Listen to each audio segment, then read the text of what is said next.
თინა ხიდაშელი, თავდაცვის მინისტრი. მოგესალმებით, ქალბატონო თინა. გამარჯობა. ქალბატონო თინა, მე ვთქვი უკვე.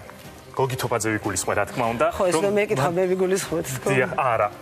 მე ვიგულისხმე, რა თქმა უნდა, გოგი თოფაძე და მაყურებელი ამას მიხვდება, რომ მან დაარღვია მორატორიუმი და დღეს კიდევ ერთი განცხადებით გამოვიდა რესპუბლიკელების წინააღმდეგ. ნახოთ ეს განცხადება. ციტატა არის ასეთი. ყველაზე დიდი შეცდომა და დანაშაული არის ის, რომ კოალიციას მართავენ რესპუბლიკელები. მათი პრეტენზიები და ამბიციები კოალიციამ ვერ დააწყნარა. არიან ამბიციურები, სურთ თავისი გაიტანონ ყველაფერში, მათ სურთ ერთსქესიანთა ქორწინების დაკანონება საქართველოში, რასაც ბუნებრივია ვეწინააღმდეგებით. აქვე ვიტყვით ჩვენს ფრაქციას არასოდეს უთქვამს, რომ ევროკავშირი არ გვინდა ჩვენი გეზი, დასავლეთისკენაა პოლიტიკური კულტურა, დემოკრატია, მათგან ბევრი რამ უნდა ვისწავლოთ, მაგრამ ჩვენს უნდა დავაყენოთ ისეთი პირობები, რომელიც ჩვენთვისაა მისაღები. ევროპის ბევრმა ქვეყანამ უარი თქვა ერთსქესიანთა ქორწინებაზე. ჩვენ რატომ გვაძალებენ? თქვენი კომენტარი როგორია? ხო, ეს არის ჩემი კომენტარი. მე საერთოდ არ ვაკეთებ კომენტარებს ასეთი ტიპის აბსურდულ განცხადებებზე, როდესაც ადამიანები ვერ ყალიბდებიან სინამდვილეში რა უნდათ, რას ებრძვიან, რას ერჩიან, იქ მე მგონი ყველაფერი გასაგებია. დავიწყოთ უფრო საფუძვლიანი საუბარი ყველა ამ საკითხზე, გთხოვთ დაიკავოთ თქვენი ადგილი. ფაქტია, რომ გოგი თოფაძე არ ჩერდება. ნახეთ, რომ მორატორიუმიც დაარღვია და აშკარად აპირებს კონფლიქტის კიდევ უფრო ესკალაციას. ყოველ შემთხვევაში ასე ჩანს. ეს ამასთანავე აშკარად არ არის შემთხვევითი კონფლიქტი არ შეიძლება ამდენ ხანს გაგრძელდეს. ჩვენ ნახეთ, თქვათ, ერთი კომენტარი თავის დროზე, როდესაც ბიძინა ივანიშვილმა მის ასაკზე გააკეთა აქცენტი და ამის შემდეგ მისი მისამართით აღარ გაგვიგია, არც არავისი საყვედური, არც არავისი შენიშვნა. თქვენ როგორ ფიქრობთ? თავდაცვის მინისტრი, რესპუბლიკელი თინა ხიდაშელი, რა პროცესების მოწვევართ ჩვენ ახლა და რას აპირებენ რესპუბლიკელები ამ აშკარა ანტიკამპანიის ფონზე, რომელიც არ წყდება? მოგესალმებით კიდევ ერთხელ, მივესალმებით თქვენს მაყურებელს. დიდი მადლობა ეთერისთვის. მე ვფიქრობ, აქ ხა რაღაცა ძალიან დიდი წიაღსვლების კეთება აღარ გჭირდება, მართალი ხართ თქვენ, იმდენი ხანია ეს. საუბრები საჯარო სივრცეში მიმდინარეობს, რომ ალბათ ყველაფერია უკვე ნათქვამი. არც კი ვიცი სიახლე რა შეგვიძლია ჩვენ დღეს შევიტანოთ ამ საუბარში, იმიტომ რომ მუდმივი რაღაცა აბსურდის თეატრში ვტრიალოთ. მე ნამდვილად მინდა რომ დღევანდელი თქვენი ეთერი გამოვიყენოთ, თუ კი ვინმეს რაიმე თეორიულად კითხვა აქვს სადმე დარჩენილი, ამ კითხვებზე სალაპარაკოთ, ეს არ არის გრძელი ისტორია, უცბად მოკლედ ფაქტებით შეგვიძლია მოვყვეთ, რატომ არის აბსურდი ეს ყველაფერი, რაზეც მთელი ეს ისტერიკა ატყდა. ერთის მხრივ, მეორეს მხრივ თქვენ კითხვაზე პასუხი ასევე ძალიან მარტივია. ეს არ არის, რა თქმა უნდა, შეცდომა, რომელსაც მე მეორე შეცდომა მოყვა და რომელსაც მე მეშვიდე შეცდომა მოყვა, იმიტომ რომ თუ კი პოლიტიკოსობის პრეტენზია გაქვს, პოლიტიკური პარტიის ლიდერობის პრეტენზია გაქვს და თან გუშინ არ მოსულ ხარ პოლიტიკაში და ნამდვილად არ არიან ეს ბატონები გუშინდელი პოლიტიკოსები, მათ ძალიან ბევრი და გრძელი გზა აქვთ გამოვლილი. მაშინ სრულიად ნათელია, რომ ასეთ შეცდომებს შეიძლება ერთხელ დაუშვა ესეთი შეცდომა და მან რამდენჯერმე ეს გააკეთა ამ წლების განმავლობაში, მაგრამ მე უცბად თავდებოდა. როდესაც ასეთი მიზანმიმართული კამპანიის ხასიათს ატარებს შენი ქმედებები და დღევანდელი მისი განცხადება იყო საუკეთესო დასტური, იმის რასაც ახლა მე ვიტყვი, ეს არის მიზანმიმართული კამპანია, ძალიან კონკრეტული ამოცანის მატარებელი, რომ ქართული პოლიტიკური სივრციდან რამდენადაც მას ეს შეუძლიათ, რა თქმა უნდა, დისკომფორტი შეუქმნან პროდასავლურ, ევროპულ, ევროატლანტიკურ პოლიტიკურ ძალებს. და ეს არ არის რესპუბლიკური პარტია, პირველივე დღიდან გაკეთდა განცხადებები ჩვენი მხრიდან და ზუსტად იგივე თქვა საქართველოს პრემიერ-მინისტრმაც. ეს არის კოალიციის საწინააღმდეგო ქმედება, ეს არის იმ მმართველი კოალიციის საწინააღმდეგო მოქმედებები, რომლის წევრები თვითონაც არიან და რომელსაც სრულიად ღიად აქვს დეკლარირებული საკუთარი არჩევანი ქვეყნის ევროატლანტიკური მიმართულებით. ეს ადამიანი მათ უნდათ ამის გაკეთება ვის გულისხმობთ? მრეწველების პარტიას? ხო, ბუნებრივია, თავისთავად ცხადია. ხომ არ გულისხმობთ, რომ მათ უკან კიდევ ვიღაცა დგას? არა, ეს კიდევ ერთხელ ვამბობ, ეს არ ხდება ესე შემთხვევით და არ ხდება იზოლირებულად და ეს ვერც ერთ შემთხვევაში ეს არის ერთიანი კამპანიის ნაწილი, ერთიანი სივრცის ნაწილი. აი ამ ერთიანი სივრცეზე ერთიანი კამპანია და ერთიანი სივრცე ნამდვილად არ არის. რა შემადგენელი ნაწილებია ამ ერთიანი სივრცის? შეიძლება პირდაპირ გითხავთ ეს ბიძინა ივანიშვილი იყოს. არა, ეს კიდევ ერთხელ ვამბობ, ეს კოალიციის საწინააღმდეგო მოქმედებებია. ეს კოალიციის საწინააღმდეგო PR კამპანია, ეს კოალიციის საწინააღმდეგო სისტემური კამპანია.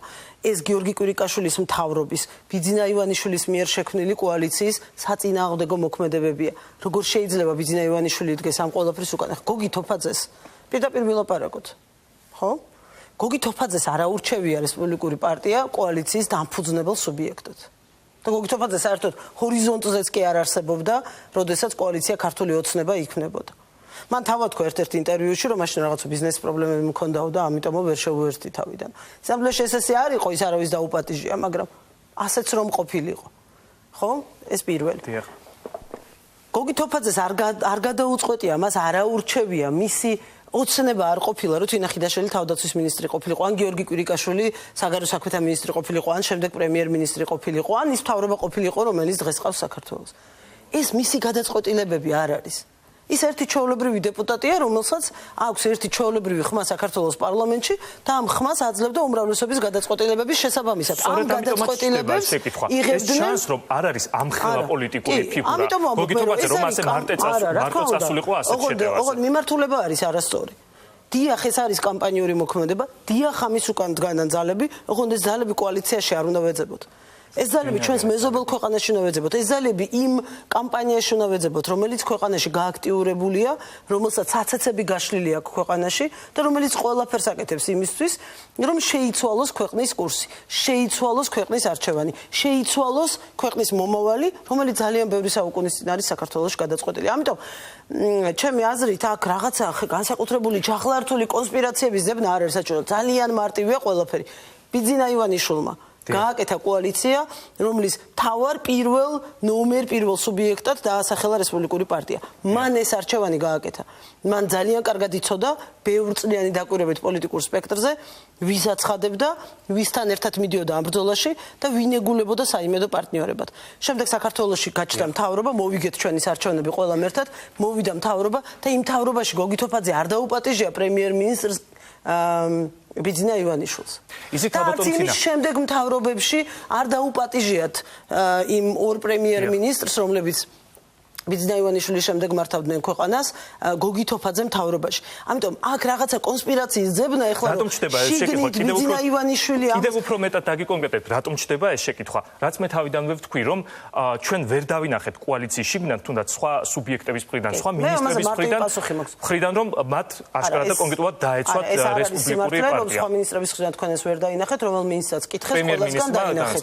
მინისტრების მხრიდან ჟურნალისტებმა სოზარ სუბარს, სოზარმა გასცა პირდაპირ პასუხი. კითხეს ჟურნალისტებმა თამარ სანიკიძეს გასცა პირდაპირ პასუხი. ვისაც კითხეს, მიიღეს პირდაპირ პასუხი. მოდით, აი თეა წულუკიანს ჩემი აზრით არ ჭირდებოდა კითხვა, იმიტომ რომ თქვენ გახსოვთ, როდესაც გოგი თოფაძე გამოვიდა და კონკრეტულად წარადგინა უკვე რა ბრალდება ქონდა თქვენს წინააღმდეგ, მან თქვა რომ საგარეჯოს რეგიონში იყო იმდენად ცოტა ჯარისკაცი, რომ თეა წულუკიანთან ერთად იყო ასეთი მოლაპარაკება, რომ ეს ჯარისკაცები უნდა გადანაწილებულიყვნენ თავიანთ სოფლებში და იქ მიეცათ ხმა და შემდეგ თქვენ ეს შეთანხმება ფაქტობრივად დაარღვიეთ, ჩამოიყვანეთ უამრავი ჯარისკაცი მთელი საქართველოდან და მიაცემინეთ მას ხმა ხიდაშელისთვის. თეა წულუკიანისგან რა თქმა უნდა იყო მოლოდინი, რომ იყო და ის თქვენ დამცველი რაღაც პატარა განცხადებით მაინც გამოვიდოდა. არ გქონდათ თქვენ ასეთი მოლოდინი? არა, მე კიდევ ერთხელ ვამბობ, მე ვიცი ჩემი მთავრობის პოზიცია. ეს ეხლა მე თქვენ რო გითხრათ, რომ ამ თემებზე საუბარი არ ყოფილა მთავრობაში, მე ხო არ დამიჯერებთ და სუპერ არაგულწრფელი ვიქნები. ამიტომ მე ყოველას პოზიცია ვიცი. შესაბამისად, ეს რაღაცა მოთხოვნილება, რომ არ იქ ეხლა ტელევიზორში გამოვარდეთ, სიმაღლის მიხედვით დავეწყოთ და ყველამ სათითაოდ ერთმანეთის ხარდამჭერი განცხადებები ვაკეთოთ. მე მგონი არასწორია და ამის მოთხოვნილება შემთხვევაში გიჩნდება თუ ვიღაცასთან ეჭვები გაქვს. მე ვთქვი ერთ-ერთ ეთერში, რომ ერთ-ერთ დეპუტატთან დაკავშირებით კონკრეტული კითხვები მქონდა. როდესაც ითქვა, რომ არაფერ შუაში არ არის კურსი და ამ შემდეგ და ეს არის პიროვნული დაპირისპირება და რაღაცა მოვისმინეთ ესეთი სენტენციები გახსოვთ. მე ძალიან მარტივი კითხვები მაქვს იმ ადამიანებთან, ვინც ამ განცხადებებს აკეთებს, რომ ეს არის პიროვნული დაპირისპირება. და სულ მაინტერესებს ხოლმე, რომ მე მაინტერესებს რას ფიქრობენ ეს ადამიანები, ჩემი მეგობარი ირაკლი სესიაშვილს მივმართე მე ერთხელ ეს. დიახ. ჩემს პირად მეგობარს პოლიტიკას რო თავი გავანებოთ. როდესაც ის ამბობს, რომ ეს არის პიროვნული დაინტერესება, სულ მაინტერესებს, რომ რას ფიქრობს სტალინზე, მაგალითად, იქნებ მოგვიყვეს. როცა ამბობს, რომ მე მაქვს გოგი თოფაძესთან პიროვნული დაპირისპირება. და თუ იგივეს ფიქრობს, რასაც მე ვფიქრობ და რის გამოც ჩვენ მეგობრები ვართ, იმიტომ რომ სულ ერთნაირად ვფიქრობდით მთელი ცხოვრება. მაშინ ესე იგი მასაც პიროვნული დაპირისპირება უნდა ქონდეს ადამიანთან, რომელიც ფიქრობს, რომ ყველა ოთახებში ახლა სტალინის სურათები უნდა დავიკიდოთ. და ეხლა ეს გზელი შემიძლია ხო წარმოადგინო. ადამიანი თავდაცვის შრომის კომიტეტის თავმჯდომარეა და მისი თანაუმრავლესობელი ამბობს, რომ ნატო არის აგრესიული პოლიტიკური ბლოკი. ასე ფიქრობს თუ არა მაინტერესებს, ხო? როდესაც ასეთი განცხადებები, ანუ იმ ტიპის განცხადება ჩდება, რომელთანაც გაქვს კითხვები. მე ამ კითხვებს საჯაროდ თქვენ ყველა კარგად ვიცნობთ, საზოგადოება კარგად ვიცნობს, რომ ეხა რაღაცა მაინც და მაინც განსაკუთრებული კეკულწობა კამერის წინ არ მახასიათებს, მაგრამ ეხა იმის მოთხოვნილება, რომ რატო ეს სპეციალურად ყველა სამთავრობო დაწესებულებაში პრესკონფერენციები არ გაიმართა. ეხა ვიღაცამ შეიძლება თქვას, რომ მეც არ დაუჭირე მხარი დავასრულებ, თუ შეიძლება, რომ კარგი მაგალითი შემიძლია გითხრათ იმის დასტურად, რასაც ვამბობ. ზუსტად ვიცი რომ ეჭვი არ გეპარებათ ჩემს პოზიციაში და იმიტომ ვამბობ ახლა ამას. არც მე არ ჩამიტარებია პრესკონფერენცია და არ მოგისმენიათ ამ წამამდე ჩემი განცხადება აი ცნობილ თემაზე ხელმოწერები რო შეგროვდა და თამარ სანიკიძე რომ რამის რა ვიცი მე ქვეყნის ერის ქრისტიანობის და ყველაფრის მგმობად და დამღუპულად გამოაცხადეს. ხო არ მოგისმენიათ ამაზე ჩემი განცხადება. კი, ბოდიშს ვიხდი, არ მქონია შესაძლებლობა განცხადების გაკეთების. შეიძლება ჩემი ბრალია, რომ მე შეიძლება მეთხოვა რომელიმე ჟურნალისტისთვის, უბრალოდ ამაზე არ მიფიქრე, მაგრამ ხა ეს იმას ნიშნავს, რომ მე სხვა აზრი მაქვს. და მე ვფიქრობ, რომ ის განცხადება თუ ის პასკვილი პირდაპირ მნიშვნელობით, რომელიც შეუთხზეს განათლების მინისტრს, სწორია, ეჭვი ხო, იმიტომ მაქვს ეს მაგალითი, რომ თქვენ ვიცი, რომ ეჭვი არ გეპარებათ ჩემს ამ თემასთან დამოკიდებულებაში, ხო? მაგრამ არ გამიკეთებია განცხადება, რომ არის რაღაცეები, რაც ჩვეულებრივი ამბებია და არ გიჩნდება კითხვები. უბრალოდ მე კონკრეტულად თეატრულ ოკეანეზე დავსვი შეკითხვა, იმიტომ რომ უშუალო შემხებლობაში იყო ეს მინისტრი ამ საკითხთან. ძალიან გთხოვთ, მართლა წუთნახევარი მჭირდება. აი ეს გითხარით მაყურებლისთვის რა მოხდა რეალურად? თქვენი მაყურებლისთვის, იმიტომ რომ ეს არის ძალიან მნიშვნელოვანი, მე არ დავიღლები ყოველ ჯერზე, თორსა ამის შესაძლებლობა მექნება, რომ ეს მოვყვა, იმიტომ რომ ერთი ადამიანიც კი თუ ფიქრობს საქართველოში, რომ იქ მართლა რაღაც მოხდა, მე ვალდებული ვარ, როგორც პოლიტიკოსი ამ შემთხვევაში, რომ იმ ერთ ადამიანს დაველაპარაკო. ეს მუხროვანი ყველა მიცის, ცნობილი ადგილია, ბევრი რამე მომხდარა, შენდა ქოქეტანკიდან დაწყებული და მანამდეც ამბოხებით გაგრძელებული და ბევრი რამე. ამიტომ ყველასთვის ცნობილი ადგილია, წერტილია, რომ იქ სამხედრო შენაერთები სხვადასხვა დროს, სხვადასხვა ფორმით არსებობდნენ. ბოლო ამბავი. 2012 წელს არჩევნების წინ, იმიტომ რომ პირველი არგუმენტი იყო, რომ მათ 2012 წლის საპარლამენტო არჩევნებზე არ მიუღიათ მონაწილეობა, შემდეგ საპრეზიდენტო არჩევნებზე არ მიუღიათ მონაწილეობა, ადგილობრივ არჩევნებზე არ მიუღიათ მონაწილეობა და საიდან გაჩნდნენ, ეხლა უცებ აი საგარეჯოს არჩევნებზე. 2012 წლის საპარლამენტო არჩევნების წინ ეს სამხედრო შენაერთი გააუქმა ბაჩო ახალაიამ თავისი ბოლო ბრძანებით, სანამ ის გადავიდოდა შინაგან საქმეთა სამინისტროში და წაიყვანა შინაგან საქმეთა სამინისტროში. შესაბამისად, იქ ისინი აღარ არსებობდა, ეს შენაერთი აღარ არსებობდა და ის იყო ცარიელი ადგილი. და ისინი იქ ხმას ვერ მისცემდა ცარიელი ადგილი, იქ სამხედროები აღარ იყო. მოვედით ჩვენ ამის შემდეგ ხელისუფლებაში, ირაკლი ალასანიამ გამოსცა აქტი, რომლითაც დააბრუნა მუხროვანში, არა, ბოდიში ვიხდი, მანამდე ჩვენ ან იმ შუალედურ პერიოდში შაშკინმა გამოსცა აქტი, არა ირაკლიმ და დააბრუნა ისევ შეერაღებულ ძალებში ეს შენაერთი. შესაბამისად, ჩვენ როდესაც მოვედით ხელისუფლებაში, ის უკვე იყო შეერაღებულ ძალებში, არსებობს ვიდეო მასალა, რომელიც დარწმუნებული ვარ თქვენ ტელევიზიასაც აქვს, იმიტომ რომ ჩვენებმა ყველას მიაწოდეს 2012 წელს უკვე ირაკლი ალასანიამ როგორც არადგინა ახალი მეთაური, სადაც მოწყობილზე არის მთელი ამ კონკრეტული დანაყოფის სამხედრო მოსამსახურები და იქ ჩანს რამდენი არიან და რამდენად დიდია ეს შენაერთი. ამის შემდეგ ის როტაციულად, ისე როგორც ეს გათვალისწინებული იყო 2012 წელს დგება გრაფიკი ავღანეთთან დაკავშირებული და ეს ადამიანები ხვდებიან, ეს შენაერთი ხვდება ავღანეთში გასაგზავნთა როტაციაში. შესაბამისად, ისინი მიდიან სწავლებაზე კწანიშში და საპრეზიდენტო არჩევნების დროს იმყოფებიან კწანიშში. ამიტომ ვერ მიიღებდნენ მონაწილეობას მუხროვანში არჩევნების დროს. თუმცა ამ სამხედრო მოსამსახურებმა რა თქმა უნდა მიიღეს მონაწილეობა საპრეზიდენტო არჩევნებში, ოღონდ კწანიშში საპრეზიდენტო არჩევნები ერთი უბანია, მოგეხსენებათ, უფრო სწორედ ერთი ყუთია, იმიტომ რომ ერთიანად ითვლება ყველა ხმა და ამიტომ ამას ახლა დიდი მნიშვნელობა არ აქვს სად მიიღეს და როგორ. ოღონდ თავარი ის არის, რომ მუხროვანში ვერ მიიღებდნენ მონაწილეობას, იქ არ იყვნენ. ამის შემდეგ ცხადდება ადგილობრივი თვითმმართველობის არჩევნები და ეს ადამიანები იმყოფებიან ავღანეთში. და შესაბამისად ავღანეთში მყოფი შეერაღებული ნაწილები ვერ მიიღებდა მონაწილეობას ვერანაირ არჩევნებში ადგილობრივი არჩევნების დროს 2014 წლის ბოლოს. 2015 წელს უკვე ზამთარში, თებერვალში, როდესაც ისინი ბრუნდებიან ავღანეთიდან, ასევე არსებობს ვიდეო მასალა, რომელიც ასევე გაქვთ ტელევიზიებს და თუ კიდევ იქნება ამისი აუცილებლობა, იმედი მაქვს რომ აჩვენებთ, როდესაც უკვე მინდია ჯანელიძე მიდის მუხროვანში და იქაც ძალიან კარგად ჩანს, რომ უკვე ჩამოსულია ეს ნაწილი და დაფუძნებული არის უკვე რა ქვია, მუხროვანში. თუმცა მარტო ვიდეო მასალა არ არის ბუნებრივია, მე აქ წამოღებული მაქვს ეს აქტები, ბრძანებები, ნომრებად, რიცხვებად, როდის შევიდა, როდის გავიდა, როდის წავიდა კწანიშში, როდის წავიდა ავღანეთში, როდის დაბრუნდა და დაბრუნდა ისევ იქ. კიდევ უფრო მარტივი, ძალიან მარტივი დოკუმენტი არსებობს, და ეს ახლა ამას მე გოგითოფაძის გასაგონად არ ვამბობ, იმიტომ რომ მას ის რა თქმა უნდა არ აინტერესებს.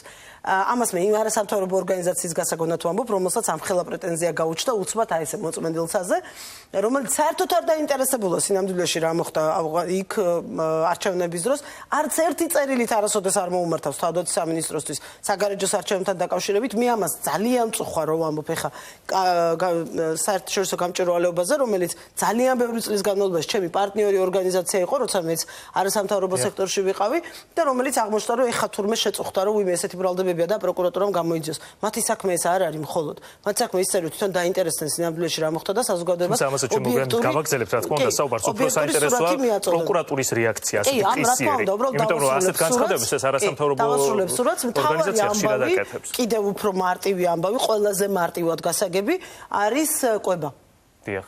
მათ უბრალოდ რომ დაინტერესებული იყვნენ და ეთქვათ რომ აბა გამოგვიგზავნეთ რამდენი ჯარისკაცი ჭამდა 2015 წლის განმავლობაში მუხროვანში. თემა დამთავრდა.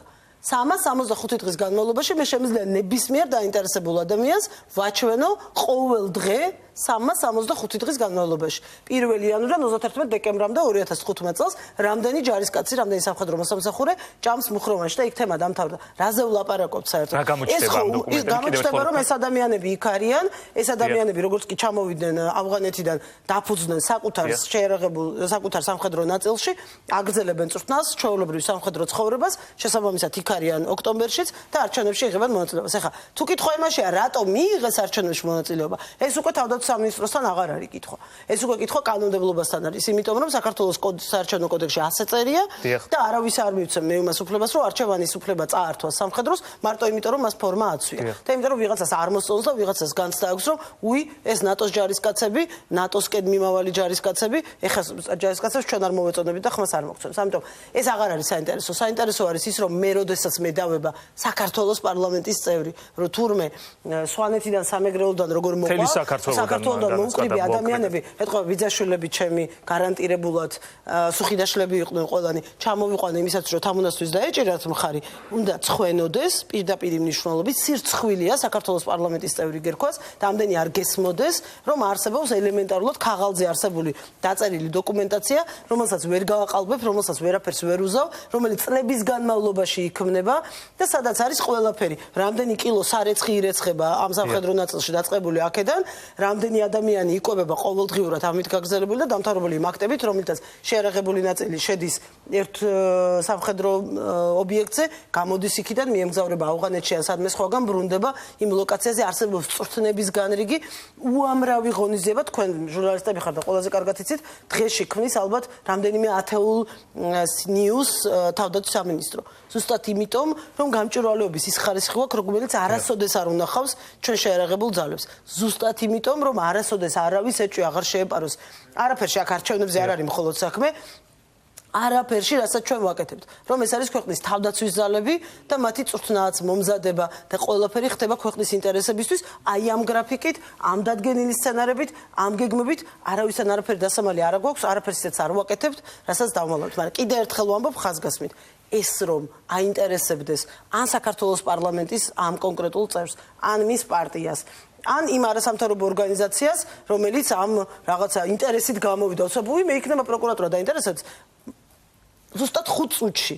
ზუსტად 5 წუთში მათ ეკნებოდათ სრული ინფორმაცია სინამდვილეში რა მოხდა, ვინ როდის სად შევიდა, როდის საიდან გამოვიდა, მე როგორ დაბრუნდა, რამდენი დაბრუნდნენ და რამდენი ხნის განმავლობაში იმყოფებოდნენ. არა, მაგრამ 1 საათში ზუსტად ფაქტობრივად, როდესაც საერთაშორისო გამჭვირვალეობამ გააკეთა ეს განცხადება, პროკურატურა დაინტერესდა ამ საქმით და დაიწყო გამოძიება, რაც ძალიან საეჭვო ოპერატიულობაა, იმიტომ რომ მე კიდევ ერთხელ ვამბობ, სხვა საკითხია, რატომ და როგორ გააკეთა განცხადება ამ არასამთავრობო ორგანიზაციამ, უამრავ განცხადებას აკეთებს და უამრავი მოთხოვნებით გამოდის ეს ორგანიზაცია, მაგრამ ასე მყისიერად არ იწყება ხოლმე გამოძიება. აი აქ თქვენ აღიჩნდებათ შეკრები, აქაც გაჩნდა ისეთი შთაბეჭდილება, რომ თუ კოალიციაში არ უნდა ვეძებოთ მაგალითად თქვენი მოწინააღმდეგეები, პირადად თქვენი და რესპუბლიკელების, შეიძლება სადღაც სხვაგან. ნებისმიერ შემთხვევაში ეს არის სახელმწიფო სტრუქტურა, რომელმაც ასე გამოჩნდა, რომ მხოლოდ საბაბს ელოდებოდა იმისათვის, რომ დაეწყო გამოძიება თქვენს წინააღმდეგ. ხო, აქ რამდენიმე პასუხი შეიძლება არსებობდეს. მე სიმართლე რომ გითხრას, ამით არ დავინტერესებულო, იმიტომ კი არა, რომ არ მაინტერესებს, იმიტომ რომ რა მნიშვნელობა აქვს ხარ აპასუხს გამცემს ვინმე ადამიანი, ვისაც არ უნდა დავურეკო, ხო? აქ ორი სავარაუდო პასუხი არსებობს. ერთი პასუხი იმის შესახებ, რომ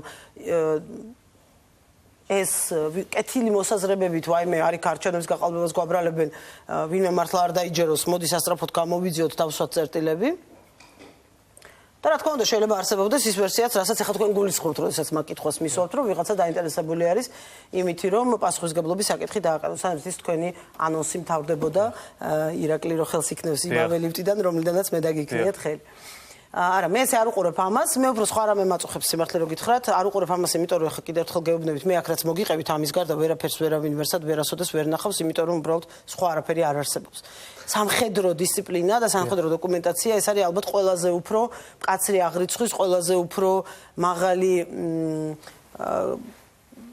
სისტემურობის შემცველი დოკუმენტაცია ეს არის დოკუმენტაცია რომელიც მარტო ჩვენთან არ ინახება რომელსაც ჩვენ იმ ვალდებულებების ფარგლებში რომელიც პარტნიორებთან გვაქვს აღებული პერიოდულად ვცვლით იგივე ნატოსთან და თქვა თუ ევროკავშირის მისიებთან არის დაკავშირებული ეს ამბავი მაშინ ევროკავშირის სარდლობასთან და მუხროვანის ამბავი ნატოსთან გაცვლილია იმიტომ რომ როგორც უკვე გითხარით ავღანეთში იმყოფებოდნენ ეს ბიჭები და მთელი წელი როდესაც ისინი იმყოფებიან ბრძანის მომზადებაზე გერმანიაში წინასწარ მომზადებაზე შემდეგ ავღანეთში არიან და შემდეგ ერთი თვე როდესაც ბრუნდებიან შვებულებაში ეს სრული ერთწლიანი ციკლია და მთელი ეს დოკუმენტაცია ისევე ინახება RSM-ის სარდლობაში როგორც საქართველოში. ეს დოკუმენტაცია არ ვიცი შეიძლება ეს დოკუმენტაციაც მათ შორის პროკურატურამ გაიტანა გარკვეული დოკუმენტაცია. მივეცით რა თქმა უნდა იმ დღესვე მოგვივიდა წერილი და მეორე დღესვე გავაგზავნეთ ყველაფერი. ეს მარტივია შესაბამისად ამიტომ ამბობ მე რომ დარწმუნებული ვარ იქ ვერასდროს ვერავინ ვერაფერს განსხვავებულს ვერ ნახავს და ვერანაირ შედეგს ვერ დადებს. ოღონდ აქ არის მეორე პრობლემა, თავარი პრობლემა რომელიც მე დავინახე პროკურატურის საქმის გამოძიებაში მე ერთ-ერთ ეთერში ვთქვი ახაც გავიმეორე რომ პიროვნულად მე როგორც თინახი დაშელს ადამიანს ფიზიკურ პირს თინახი დაშელს და არა თავდაცვის მინისტრს და პოლიტიკოს ხელისუფლების წარმომადგენელს არამედ ჩვეულებრივ ადამიანს მაქვს აბსოლუტური კომფორტი იმით რომ პროკურატურამ დაიწყო ეს გამოძიება. იმიტომ რომ კიდევ ერთხელ მორიგჯერზე ითქმება და დადასტურდება ეხლა უკვე პროკურატურის მიერ რომ აი არაფერი არ ყოფილა და ეს ყველაფერი არის ტყუილი ცილის წამება აბსურდის თეატრი შეკვეთილი ჩვეულებრივი შეკვეთილი დადგმული კამპანია ადამიანის წინააღმდეგ რომელსაც ნუ უბრალოდ აი არ შეუძლიათ ამ ადამიანის ატანა კიდევ ერთხელ გითხრათ ვისი შეკვეთილი ხო ერთი წუთი მოვალ მაგამდე ოღონდ რა მაწუხებს მე ამ გამოძიებაში თავადაც მაწუხებს ის არის რომ ამ გადაწყვეტილებით პროკურატურა მე კი არ მომაყენა ზიანი კიდევ ერთხელ ვამბობ მე ამითი კომფორტი მაქვს იმიტომ რომ ზუსტად ვიცი შედეგი იმიტომ რომ ყველა დოკუმენტმა ჩემს თვალწინ გაიარა და საქართველოში არც ყველა ადამიანს გავეჯიბრები არჩევნების პატიოსნებისადმი ერთგულებაში მაგრამ აწუხებს ის რომ პროკურატურამ ამ გადაწყვეტილებით ეჭვქვეშ დააყენა მთელი სახელმწიფო სისტემა მთელი მანქანა რომელიც მუშაობს არჩევნებს თამარ ხიდაშვილს ისეთი კონკურენტი ყავდა რომ ყველაფერი გაასაჩივრა რაც კი ქაღალდი იქმნებოდა საარჩევნო ადმინისტრაციებში სიიდან დაწყებული აი ამ სიის ფორმირებიდან დაწყებული და სპეცუბნის გახსნიდან დაწყებული დამთავრებული ბოლო შემაჯამებელი ოქრო გაასაჩივრა საოლქო კომისიაში გაასაჩივრა ცენტრალურ საარჩევნო კომისიაში რაიონულ სასამართლოში თუ სადმე რაიმე ხარვეზის აღმოჩენა შეიძლებოდა ყველაფერი გაასაჩივრა კიდევ გაასაჩივრა წავიდა ბოლომდე კიდე მესამე აქტი გამოიცა გაასაჩივრა ავიდა ბოლომდე მეოთხე მეშვიდე მეც ყველა აქტი რაც კი საგარეჯოს არჩევნებს ეხება 4 გადაწყვეტილებით არის გამაგრებული საოლქო კომისიის, ცენტრალური საარჩევნო კომისიის, რაიონული სასამართლოს, საოლქო სასამართლოს. პროკურატურამ აი ეს მთელი სისტემა, მთელი ხაზი, რომელიც მუშაობს არჩევნების დროს და რომელიც ძენს არჩევნებს ლეგიტიმაციას დააყენა ეჭვქვეშ. თქვენივე თანაპუნდელი. აქ ჩემთვის პრობლემა. თქვენივე თანაპარტიელი აგრეთვე ხედავს პრობლემას ამაში და ის ამბობს ოღონდ რომ შოთაძეს არ მიუღია დამოუკიდებლად ეს გადაწყვეტილება. თქვენ ეთანხმებით მას თემურნი ერკაძე ამბობს რომ ეს არ ვიცი სიმართლე რომ გითხრათ მე მაინც მგონია რომ შოთაძემ მიიღო ეს გადაწყვეტილება ამას აბსოლუტურად გულწრფელი ვარ და ეს არის უბრალოდ მცდარი გადაწყვეტილება თქვენ ხო მე მგონია რომ გინდათ რომ გჯეროდეთ ასე არა მე მართლა მჯერა ამისი იმიტომ რომ კიდევ ერთხელ ვამბობ იმდენად მარტივი საქმეა და ეს საქმე ყველა მიცოდა და მათ შორის შოთაძემაც თუ ის დაინტერესებული იყო აი ცუდი ამბით რო წავიდეთ ხომ შოთაძემ იმიტომ მიიღო რომ ვიღაცამ დაავალა და ჩემი დაჭერა უნდათ იმდენად მარტივი საქმეა რომ მაშინ ხონდა სოდნოდა რაზე მიდიოდა დიახ რომ ამ საქმეს მარცხნიდან მარჯვნიდან წინიდან ზევიდან ვერსაიდან ყუთს ვერ მოაბავ კიდევ ერთხელ ვამბობ ეს არის მკაცრი აღრიცხვის დოკუმენტაციით ერთის მხრივ და მეორეს მხრივ უზარმაზარი ვიდეო არქივით გამაგრებული ავღანეთშიც არიან ეს ბიჭები გადაღებული წანიში წვრთნის დროსაც გერმანიაშიც ჩვენ მინისტრები არ ვაკლებთ ამ ხალხს ყურადღებას და იქაც მივდივართ იქაც ვნახავთ ახლა გასულ კვირაში ჩამოვედი მე გერმანიიდან სადაც ჩვენი მორიგი ბატალიონი იმყოფება როტაციაზე ხო ამიტომ აქ რომ რამე მე ზუსტად ამიტომ ვარ დარწმუნებული იმაში, რასაც ვამბობ და ეჭვი არ მეპარება და თქვენ ღიად და თვალებში გიყურებთ და გეუბნებით, რომ იმდენად მარტივი საქმეა, რომ ვიღაცას სერიოზული მიზნები რო ქონოდა, რომ აი ხა არის ამით ითინას მოუვლით. მაშინ ხო დაინტერესდებოდა წინასწარ რა დოკუმენტაცია იყო და ეს დოკუმენტაცია მე გამოკიდებული მქონდა სამინისტროს ვებგვერდზე. ამიტომ ყველას შეუძლია დღესაც შეგიძლიათ თქვენ შეხვიდეთ და ნახოთ, რასაც ახლა მე ვლაპარაკობ. ეს ყველაფერი გამოკიდებული არის სამინისტროს ვებგვერდზე. ალასანიასთვისაც ძალიან მარტივი საქმე იყო კაბელების საქმე და ისიც დარწმუნებული იყო, რომ აქ პროკურატურა ვერაფერს ვერ აღმოაჩენდა, მაგრამ ჩვენ ნახეთ, რომ პროკურატურა ჩაერთო ამ საქმეში. ეს იყო კიდევ ერთი თავდაცვის მინისტრი, კიდევ ერთი აშკარად პროდასავლური, მკაფიოდ პროდასავლური ორიენტაციის პარტია, რომელიც რა თქმა უნდა ციხით არ დამთავრდა, მაგრამ დამთავრდა იმით, რომ კოალიცია დატოვა საბოლოოდ ამ პარტიამ სწორედ ამ ნიშნით. მე არც ერთი წამი ამ საქმეზე თავი არასდროს შემიკავებია, ამიტომ ახლა აღარ დავიწყებ არაფერს თვითონ საქმესთან დაკავშირებით საუბარს, მაგრამ აი ეს ორი საქმე თვისობრივად სხვადასხვაა. ჩვენ იქ ვლაპარაკობთ ტომებზე, ჩვენ იქ ვლაპარაკობთ კონკრეტულად საქმეზე არ ვლაპარაკობ, რა თქმა უნდა, ქალბატონო თინა, როგორც პროდასავლურ თავდაცვის მინისტრზე თავდასხმაზე სახელმწიფო აპარატის პროკურატურამ ძალად დაიწყო თუ ტყუილად დაიწყო თუ უნებურად შეცდომა მოუვიდაზე ვლაპარაკობთ. ხო ამაზე საუბრობდით არა და მე გეუბნებით რომ მე ვარ 100%-ით დარწმუნებული თქვენს შემთხვევაში ეს იყო შეცდომა სავარაუდოდ ზუსტად იმიტომ რომ ყველას ხელმისაწვდომობა ქონდა ამ ქაღალდებზე და იცოდა რა შეყო საქმე რომ ერთხელ და სამუდამოდ დამთავრდეს თემა. კარგი თქვენ ამბობთ პროკურატურის მხრიდან ამბობდა თოფაძე ამბობდა რომ აი მე მაქვს დოკუმენტაცია რომელსაც ახლა თინა თუ არ გაჩუმდება წარმოადგენ და წარმოადგინოს შეიძლება წარადგინოს წარმოადგინა უქმი ნომერი 3. არა მე ხო გითხრა უქმი ნომერი 3. თქვენ თქვით რომ პროკურატურის მხრიდან თქვენი აზრით თქვენ ასე გჯერათ რომ ეს იყო შეცდომა, მაგრამ მანამდე თქვით რომ ეს არის შეკვეთილი კამპანია თინახიდაშვილის წინააღმდეგ. ვის არ მithქვამს ნამდვილად ამიტომაც გეკითხებით ვის მხრიდან პროკურატურა არაფერ შუაში არ არის ამ შემთხვევაში. თინახიდაშვილის წინააღმდეგ არა, მე ვთქვი რომ ეს არის იმ მთავრობის წინააღმდეგ კამპანია, რომელიც წევრიც არის თინახიდაშვილი და რომელსაც აქვს ძალიან მკვეთრად გამოხატული ორიენტაცია, ძალიან მკვეთრად გამოხატული დასავლური ვექტორი. ვის მიერ, ყველა იმათ მიერ, ყველასი კოლექტიურად, ჯგუფურად, ვინც დღეს დაკავებულია საქართველოში, ამუშავებს აი მუზარმაზარ პროპაგანდისტულ მანქანას. პროპაგანდისტულ მანქანას, რომელიც ყოველდღიურად აღვივებს ნიჰილიზმს. აღვივებს უიმედობას ქვეყანაში, რომელიც იძახის, რომ ნატო კარგია, მაგრამ თქვენთვის არ არის. უფ ევროკავშირი გადასარევია, ფანტასტიურია, მაგრამ ქართველებისთვის არასოდეს არ იქნება. რომელიც მოსკოვში კრემლის ფონზე მართავს პრესკონფერენციებს და იძახის, რომ ევროკავშირი უვიზოს შეგვირდათ, ბატონო, ორშაბათ არა, იცით რა არის, ეს ძალიან დიდი პატივი იქნებოდა. ესე ინდივიდუალურად არა. მე საქართველოში ადამიანები ამ მიზანს, ამ ამოცანებს ემსახურებიან. მაგრამ ეს სცენარები საქართველოში არ იწერება. ისევე როგორც ბალტიისპირეთში ასეთი კამპანიების სცენარები ბალტიისპირეთში არ იწერება და პოლონეთში კამპანიების სცენარები და უკრაინაში პატარა მწვანე ქართულად როგორ არის კაცუნების თუ რა ვიცი როგორ ვეძახით უკრაინაში არ დაწერილა. ეს ყველაფერი ერთ ადგილზე, ერთ ქალაქში, ერთ წერტილში არის თავმოყრილი და იქიდან იმართება. ყველა სხვა დანარჩენი მე მოსკოვს გულისხმობ და გოგითობაზე თქვენ ჯერჯერობით ისე თქვენი თანაგუნდელი ასრულებს ამ როლს. აი ეხა მანდუმინა მივიდე და იმაზე ზუსტად წეგან რაც თქვენ შედარება გააკეთეთ თავისუფალ დემოკრატებთან, რომ საბოლოო ჯამში მე ისე გამოვიდაო, რომ ისინი წავიდნენ ოპოზიციაში. და თან მიზეზად დაასახლეს სწორედ ეს, რომ პროდასავლური კურსით გასაფრთხეს წინაშე. ამოცანად ზუსტად ეს იყო. ამ კამპანიის ერთადერთი ამოცანა, რომელსაც ეს კამპანია ემსახურებოდა სინამდვილეში ეს იყო.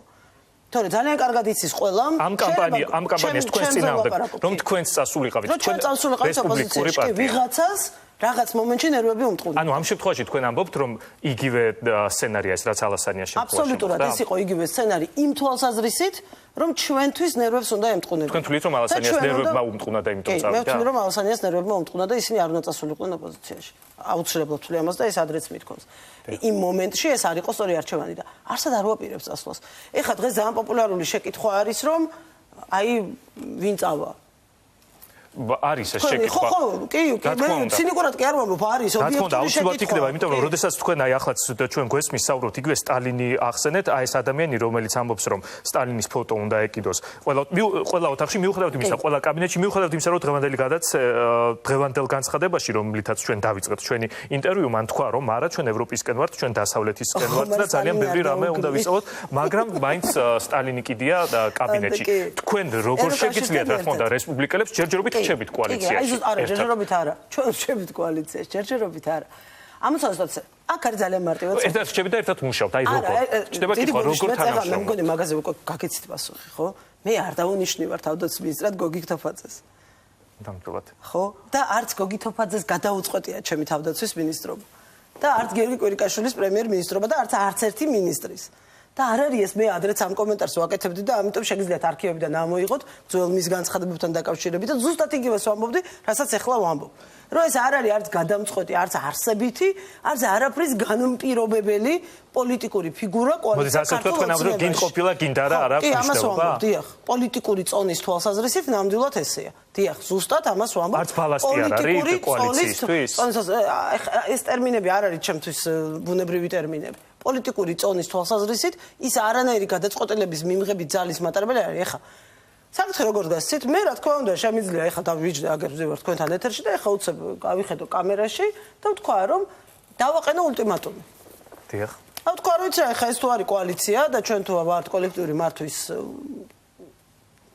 ბლოკი თუ ორგანო თუ რა ვიცი რაც არის ან მე ან გოგი თოფაძე და არ გავაკეთებ ამას იმიტომ რომ ჩემს ერთი არ მიმაჩნია თანაბრად ამას ვამბობ პირდაპირ ყოველგვარი რაღაცა ნამეტანის გარეშე რა ქვია თავმდაბლობების გარეშე ანუ ერთი და იგივე სასწორზე არ დააყენებთ თქვენ თავს და არ დავაყენებ ნამდვილად რესპუბლიკელებს და კოალიციის დიახ და კოალიციის პროდასავლურ არჩევანს და მრეწველებს გოგი თოფაძით არ დავაყენებ ნამდვილად არაფრით არ ჩვენი არც ამ კოალიციის პასუხისმგებლობით ამომრჩევლის წინაშე, რომელიც 2012 წელს ქვეყანა ჩაგვაბარა, არც არჩევანით, რომელიც 2011 წელს ბიძინა ივანიშვილის პოლიტიკას შემოსვლის დროს გაკეთდა, არაფრით არ დავაყენებ ამ ორ ამბავს ერთ პინაზე თანაბრად.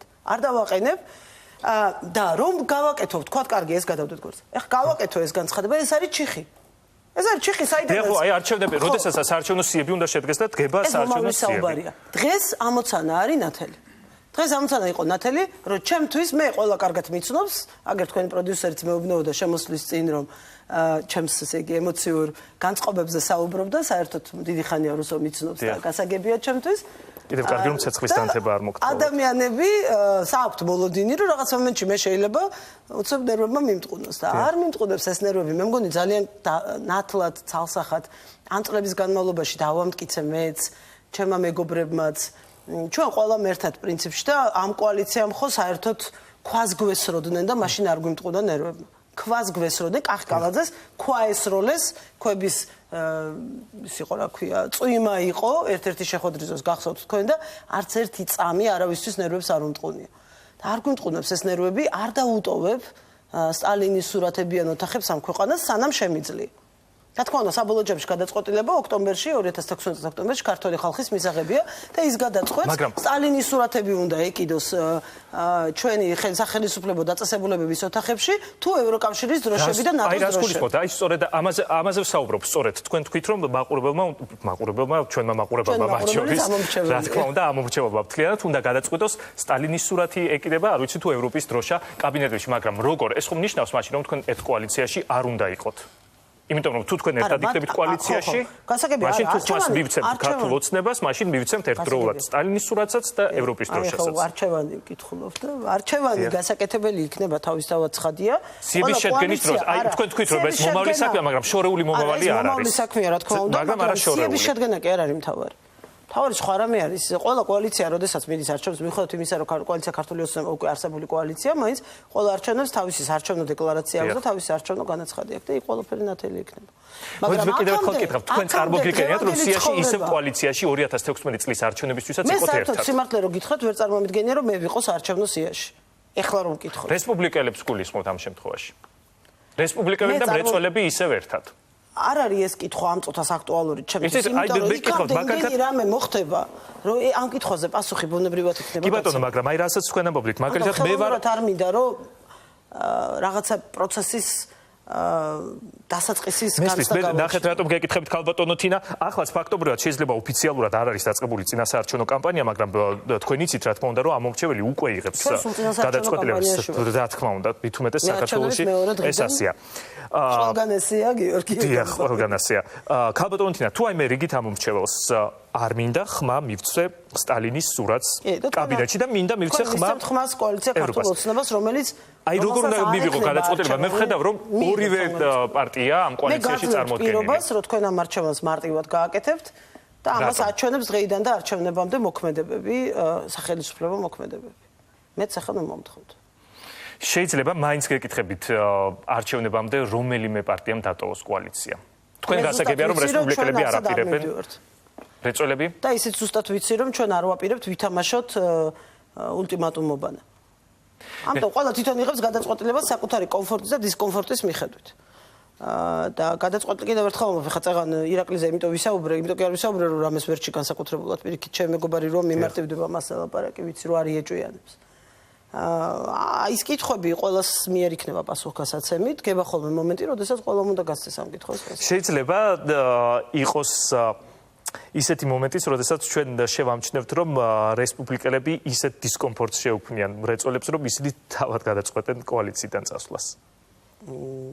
მე არ ვიცი, საქართველოში ძალიან ბევრი პოლიტიკური ძალა, სამწუხაროდ უკვე ძალიან ბევრი პოლიტიკური ძალაა, რომლისთვისაც მე საერთოდ ცოცხალი რო ვარ ამ ქვეყნის მოქალაქე რო ვარ და რო დავდივარ ორ ფეხზე, უკვე ისეთი დისკომფორტია, რომ სიცოცხლე აღარ უნდათ, მაგრამ ეხლა ამით ხო ვიხებძღონილებ ჩემ ყოველდღიურ ცხოვრებაში. ქალბატონ თინა, ერთი დეტალია კიდევ ძალიან საინტერესო. გოგი თოფაძე რატომ შეიძლება მიდიოდეს თინა ხიდაშელის წინააღმდეგ და თქვენი პასუხია ამასთან დაკავშირებით საინტერესო. მე მაყურებელს ორ დოკუმენტს ვაჩვენებ და შემდეგ საინტერესოა თქვენ რას გვეტყვით ამასთან დაკავშირებით. საუბარია თავდაცვის სამინისტროში ჩატარებულ ტენდერებზე. პირველი დოკუმენტიდან ჩვენ შეგვიძლია ვნახოთ აქ ირკვევა რომ 2014 წელს საპარლამენტო უმრავლესობის წევრის გოგი თოფაძის კომპანია ყაზბეგმა საქართველოს თავდაცვის სამინისტროს მიერ გამოცხადებული ტენდერი მოიგო და ქართულ ჯარს ლიმონათით უზრუნველყოფდა. ხომ ასეა და ამ მომსახურებისთვის თოფაძის კომპანიამ ჩვენ ხედავთ 2014 წელს თითქმის 880,000 ლარი მიიღო. შემდეგ ყაზბეგი ჯარს ლიმონათით ამარაგებდა 2015 წელსაც და შარშან ამისთვის თოფაძის კომპანიამ თითქმის 420,000 ლარი მიიღო. და ამის მერე მოდის საინტერესო დეტალი, რომ ყაზბეგმა უკვე 2016 წელსაც ასევე ლიმონათით მომარაგებაზე გამოცხადებული ტენდერი წააგო და ახლა ქართულ ჯარს არაალკოჰოლური სასმელით უკვე სხვა კომპანია ამარაგებს. ამის შემდეგ ერთ თვეში ზუსტად ჩვენ ნახეთ გოგი თოფაძის თავდასხმების ობიექტი გახდა თავდაცვის მინისტრი თინა ხიდაშელი. შეიძლება ეს დოკუმენტები მისი უკმაყოფილება იმითი, რომ მისმა კომპანიამ ვერ გამოიგო ტენდერი, გამხდარ იყო ერთ-ერთი მიზეზი იმისა, რომ ის ასე მძაფრად დაგიპირისპირდა თქვენ. მე ამის შესახებ საერთოდ არ ვიცოდი ტენდერების შესახებ ინფორმაცია მაინც და მაინც არ ამაქვს, ამიტომ ეს ჩემთვის სიახლეა, თუმცა 2 წლის განმავლობაში 100,000-ობით ლარს იღებდა. არ ვიცი, ალბათ კომპანია თოფაძის და წელს ის 100,000-ობით ლარს ვერ შესახებ და არ შემიძლია ეს დაგიდასტუროთ, თუმცა ეს არის საჯარო ინფორმაცია, დოკუმენტები, რომელიც ინტერნეტში დოკუმენტები იყო და გასაგებია ალბათ ესე არის, მაგრამ ნამდვილად არ მაქვს ამაზე ინფორმაცია, მან ალბათ იცის ამის შესახებ. თუმცა მე არ არის ეს იმ ტიპის ისეთი თანხები, რომ ეს შეიძლება გამხდარიყო მიზეზი. როდესაც გროვდება პრეტენზია, შეიძლება კი ამაში ითამაშოს ასეთმა ამბავმაც როლი, მაგრამ მიზეზი არ ამგონია. თქვენთან არ ქონია მას კონტაქტი ამასთან დაკავშირებით? მე ასეთ თემებზე ვერავინ ვერ დამელაპარაკება, ბატონო გიორგი, ეს ყველა მიცის, ვინც მიცნობს. გასაგებია, ჩემთან საქმეები არ ეწყობა. ესეთი ადამიანი ვარ ზოგადად და ამით ბევრი ადამიანს ვანაწყენებ ხოლმე, მაგრამ თინა ხიდაშელთან საქმეები არ ეწყობა. როდესაც ჩვენ საუბრობდით იმაზე, რა არჩევანი უნდა გააკეთოს ამ მომრჩეველმა, თქვენ როგორ ფიქრობთ, შეიძლება ქართულმა ოცნებამ არჩევანი გააკეთოს უფრო პრორუსული ძალების მიმართულებით? ამას მე გამოვრიცხავ. იმიტომ რომ ჩვენ თავის დროზე აგრეთვე ივანიშვილის განცხადებები გვახსოვს, როდესაც მან მკაფიო მხარდაჭერა გამოხატა ბურჯანაძის და ირმაინაშვილის პარტიისათვის და ირმაინაშვილია ეს არ არის სიმართლე. ესეთი განცხადებები ჩვენ არ გვახსოვს.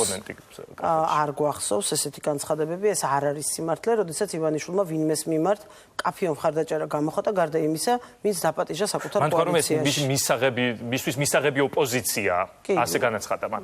შეიძლება თქვა, მაგრამ ეს არ ნიშნავს მკაფიო მხარდაჭერას. მხარდაჭერას გამოხატა ვიმათ მიმართ, ვისთან ერთადაც ომში მიდიხარ. თქვენ ეთანხმებით ომში წამსვლელად მაშინ ოპოზიციაში იყო ნინო ბურჯანაძე და ნინო ბურჯანაძე არ აურჩევია ბიძინა ივანიშვილს. რესპუბლიკელები და თავისუფალი დემოკრატები აირჩია ომში წამსვლელად. ამიტომ ეხლა ჩვენ როგორც არ უნდა, არა, მე ვამბობ ომში წამსვლელად. კოალიცია ასე შეიქმნა. ამ ბრძოლაში ხო, და ეს არის მე ძალიან საინტერესო ასპექტი ასევე. ამ ბრძოლაში მე ვიღაც ძალები ჩნდებოდნენ და ისინი უარს იღებდნენ. და მათ შორის იყო ნინო ბურჯანაძეც. მე იქ ვიყავი მთელი 11 თვის განმავლობაში, იცით თქვენ შტაბში ვიყავი პირველი დღიდან და ყველა მახსოვს, ვინც იქ გაიარა. ვინც შემოვდიოდა და მიდიოდა. ისინი არ დარჩნენ კოალიციაში და მე ვფიქრობ ეს არის პასუხი და არა ის ახლა რაღაც კონკრეტული მომენტის პოლიტიკური მიზანშეწონებიდან გამომდინარე, ვინ რომელ სიტყვას გამოიყენებს ამა თუ იმ პრესკონფერენციაზე. თავარი, რითიც ჩვენ უნდა გავგსაჯოთ, არის მოქმედებები და შედეგები. და მოქმედებები და შედეგებით ბიძინა ივანიშვილმა პირველი დღიდან პოლიტიკაში მოსვლის, უფრო სწორედ, მოსვლამდე პირველი განცხადებიდან 5 ოქტომბერს 2011 წელს, იმ დღიდან მოყოლებული დღემდე ყველა ქმედებით ყველა გადაწყვეტილებით დაამტკიცა საკუთარი არჩევანიც, საკუთარი სიმპათიებიც, პოლიტიკურ სიმპათიებს გულისხმობ ბუნებრივია, საკუთარი ერთგულებაც იმ ღირებულებების მიმართ, რომელიც მე თამამად შემიძლია ვთქვა, აბსოლუტურად არაფრით არ განმსხვავებს ამ ადამიანისგან. გასაგებია, ჩვენ როდესაც საუბრობდით პროკურატურაზე, ჩვენ ვთქვით, რომ აი არასამთავრობო ორგანიზაციის განცხადების შემდეგ ძალიან მალე პროკურატურა მოახდინა რეაგირება და დაიწყო გამოძიება. აქ ჩნდება კითხვა ბოლო მოვლენებიდან გამომდინარე და რა თქმა უნდა თავდაცვის მინისტრის შეფასება ამასთან დაკავშირებით საინტერესოა. ბუკა პეტრიაშვილის საქმესთან დაკავშირებით 5 დღე გავიდა. ძალიან დიდი მოლოდინი იყო იმასთან დაკავშირებით, რომ ცხელკვალზე მოხდებოდა საქმის გახსნა, მაგრამ აი ამ შემთხვევაში საქმის გახსნა ჯერ ესეთი ვერ მოხერხდა და პროკურატურა საერთოდ არ ჩანს ჰორიზონტზე. საერთოდ არ ჩანს. შინაგან საქმეთა სამინისტრო იძიებს. პროკურატურა არ ჩანს, ეგ ნორმალურია, მე მგონი. მე მაგაში პრობლემას ვერ ხედავ, ეხლა იურისტი ჩამერთო. ეხლა ამ ეტაპზე ისინი არაფერ შუაში არ არიან. მეთან პარალელურად არა, გასაგებია, ეს სრულიად სხვადასხვა რამ არის. ის აქ შინაგან საქმეთა სამინისტრო იძიებს. აქ ეს არაფერ შუაში არ არის. დიახ, 5 დღე გავიდა და არა 5 თვე. კითხვები არ გიჩნდებათ. შესაბამისად ეს ნორმალურია. არა, რა თქმა უნდა, ხე ეს ჩემთვის რას ნიშნავს ეს ნორმალურია. დიახ. სისტემაა ეგეთი რა ვქნათ. სხვა რამ თუ გნებავთ, სხვა რამებს გეტყვით, სადაც მაქვს პროკურატურასთან პრეტენზია. იმიტომ კი არ მომფიქრე, მესთან არსად არ მაქვს. პრეტენზიები ბევრი მაქვს იმათთან, მაგრამ აქ მართლა არაფერ შუაში არ არიან. თვითონ საკითხს არ შეეხება, კი 5 დღე გავიდა და არა 5 თვე. და დარწმუნებული ვარ, რომ დღეებზე ვილაპარაკებთ ჩვენ და არა მეტზე. მაგრამ მე ვფიქრობ, რომ აქ შინაგან საქმეთა სამინისტროს ორი ამოცანა აქვს ერთდროულად გადასაწყვეტი. პირველი, დიახ, რაც შეიძლება სწრაფად დააკმაყოფილოს საზოგადოების ინტერესი და თავარ კითხვას გაეცეს პასუხი, მაგრამ მეორე არანაკლებ მნიშვნელოვანი, ისე გაეცეს პასუხი, რომ კითხვები უფრო მეტი არ დარჩეს. ამიტომ სიჩქარეში რამე ისეთი არ უნდა დაგვემართოს, რაც კიდევ უფრო მეტ კითხვას გააჩენს.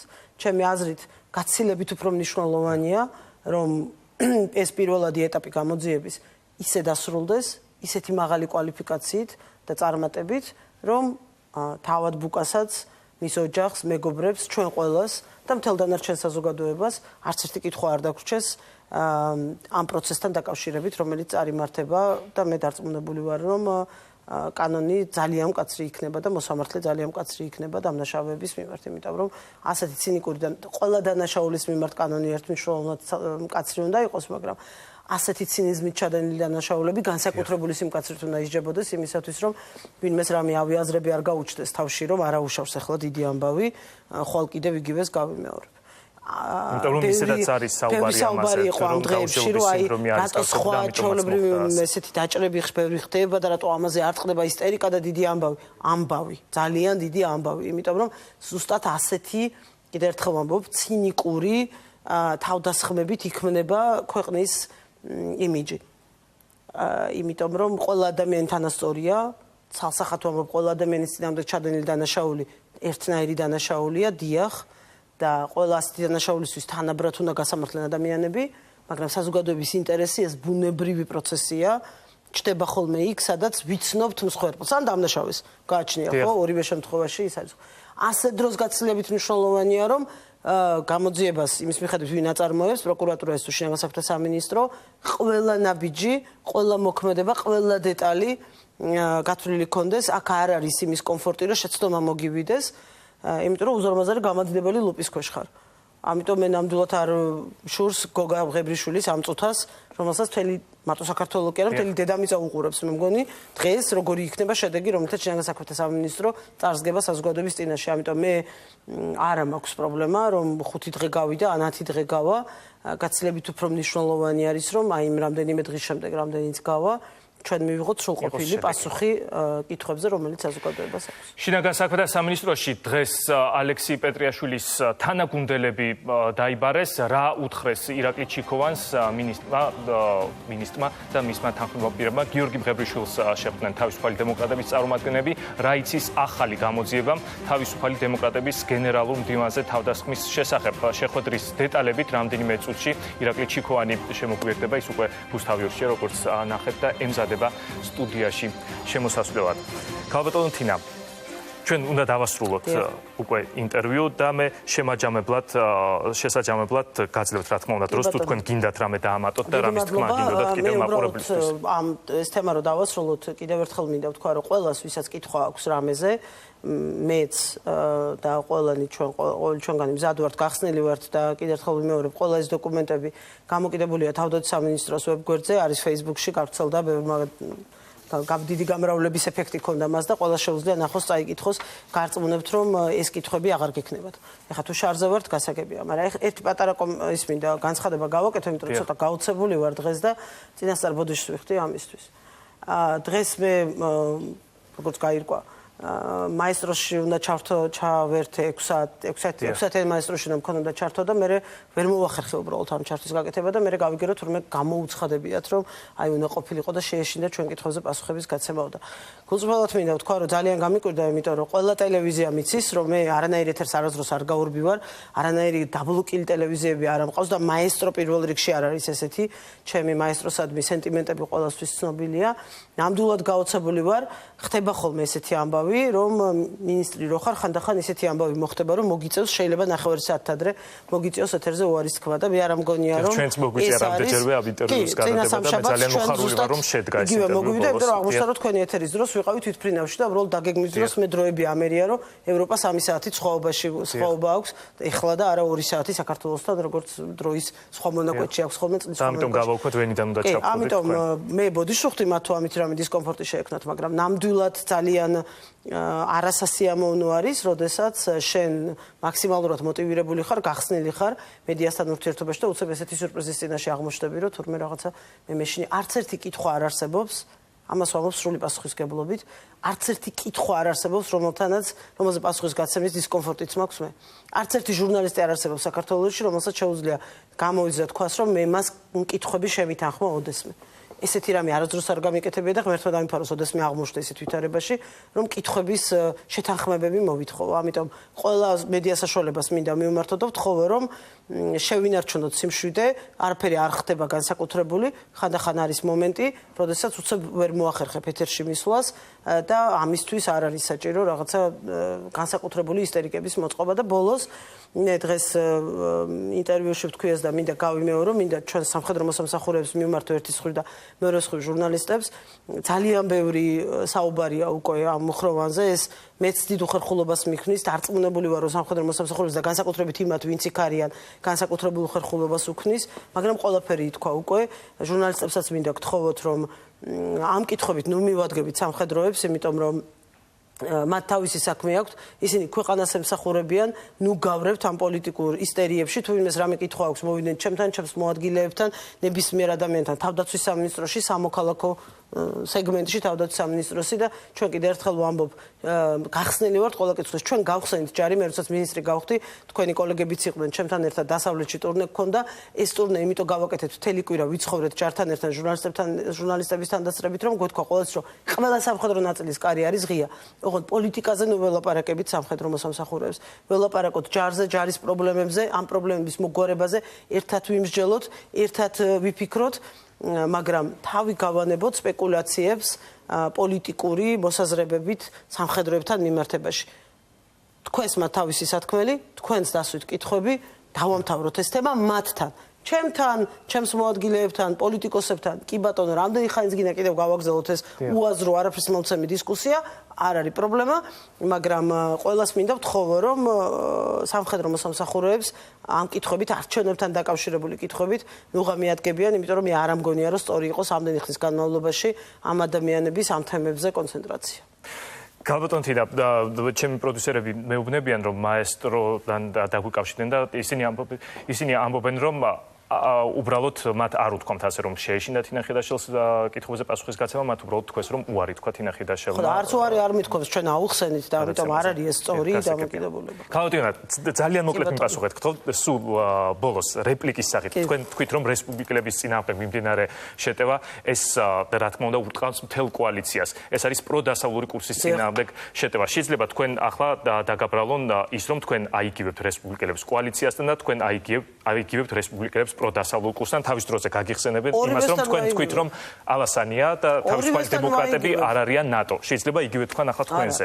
საქართველოს დღევანდელი ხელისუფლება არის ნატო და იმ ხელისუფლების ნაწილი ვარ მე, იმ ხელისუფლების მინისტრი ვარ მე, იმ კოალიციის პარლამენტის თავმჯდომარე არის რესპუბლიკური პარტიის ერთ-ერთი ლიდერი, იმ კოალიციის შემადგენელი არის რესპუბლიკელების ფრაქცია პარლამენტში. დიახ, საქართველოს დღევანდელი ხელისუფლება არის ნატო და ევროკავშირი. და ამ საქართველოს ხელისუფლების საწინააღმდეგო არის ის კამპანია, რომელიც მიმდინარეობს ქვეყანაში სამწუხაროდ კოალიციის ერთ-ერთი სუბიექტის მხრიდან. დიახ, ვაიგივებთ ნამდვილად საკუთარ თავსაც, საკუთარ პარტიასაც კოალიციასთან, ამ კოალიციას ქვეყნის ევროატლანტიკურ არჩევანთან და მის პრემიერ-მინისტრს ამ ყველაფრის ლიდერი, ეს მისი პრემიერ-მინისტრი ამ ყველაფრის ლიდერია. ჩვენ ერთი გუნდი ვართ, ერთი სისტემაა, შემთხვევით მინისტრები არჩენდებიან და არქრებიან. მაგრამ სამწუხარო ამოვარდნა გვაქვს კოალიციაში ეს. და ამ თვალსაზრისით მე გისურვებთ წარმატებას. დიდი მადლობა ქალბატონო თინა რომ ჩვენი სტუმარი იყავით. თავდაცვის მინისტრი თინა ხიდაშელი არსად არ მიდის, არ მიდიან არსად არც რესპუბლიკელები, ისინი ამბობენ რომ მათ ნერვები არ უმტყუნებთ. დიდი მადლობა ქალბატონო თინა, წარმატებას გისურვებთ. ჩვენ კი ვაგრძელებთ გადაცემას. დაუცველობის განცდა. ეს ფრაზა